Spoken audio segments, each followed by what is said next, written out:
Good day, students, and welcome to this course, which enables students to understand and explain concepts of critical infrastructure protection and empowers you to analyze how threats from any level may impact your entire community and may even threaten the safety and welfare of your loved ones.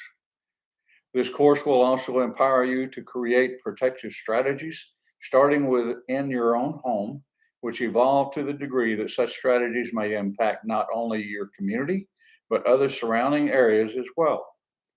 Such planning requires the implementation of training, education, exercises, and evaluations that relate to the role of every citizen during a critical incident. Such training includes establishing a trusted network of partners across the overall infrastructure, which not only empowers us to properly respond to any given threat, but also to recover from any incident with the least amount of damage and harm to life. This is one area where prevention is truly the key to protecting your community, which starts within your home, business, and government entity. Situational awareness remains the viable key to prevent and prepare strategies. Weapons of mass destruction come in many forms, from simple homemade explosives purchased from local retail stores or commercial operations to chemical, biological, or nuclear radioactive threats. Also, the delivery of such threats remains stifled only by the imagination of the lone wolf predator or terrorist organization involved.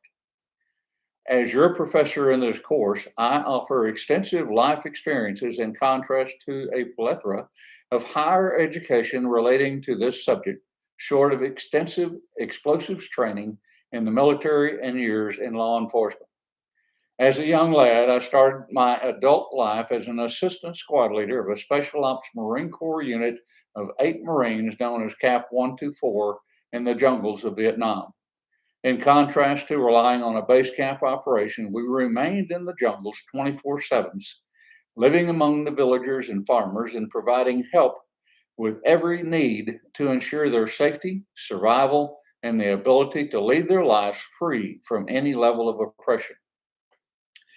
This was my introduction into dealing with local terrorism in a war-torn country and my wake-up call to the realities of explosives as tools, heinous offenders whose life concentrates on the death and destruction that they unleash on those around them.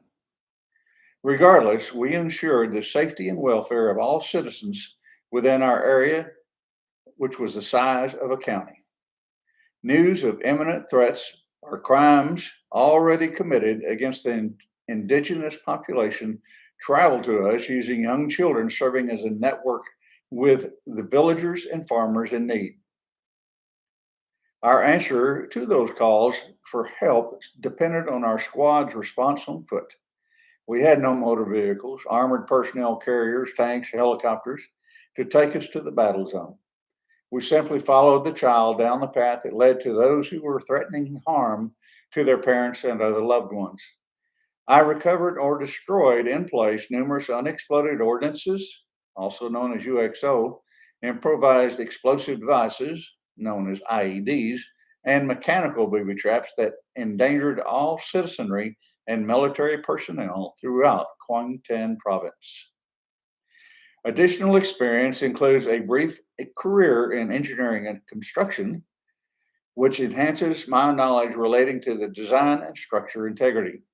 Following that career path, I joined law enforcement with the Park County Sheriff's Office in Texas, where I wore multiple hats, which included serving as the first responder to all levels of explosive threats, UXO or IED emplacements, patrol, leadership, public relations, special investigations assignments, and criminal investigations.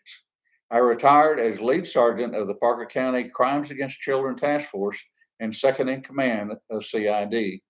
Throughout my career, I always remained as the first responder for explosives or explosive threats. Following law enforcement, I joined the Afghan National Police ANCOP program in Afghanistan, where I served as the Central Region Commander of the ANCOP program, which included the safety and welfare of all citizens within 11 provinces in central Afghanistan. From 2006 through 2008, in addition to my normal duties, I created an intel group that led to the discovery and disposal of UXO and IEDs throughout central Afghanistan. Upon my return to the United States, I found myself recruited as full-time faculty with Columbia Southern University, which led to joining Waldorf University this year as adjunct faculty. I look forward to sharing these learning experiences with you. Please reach out if you have any questions or concerns.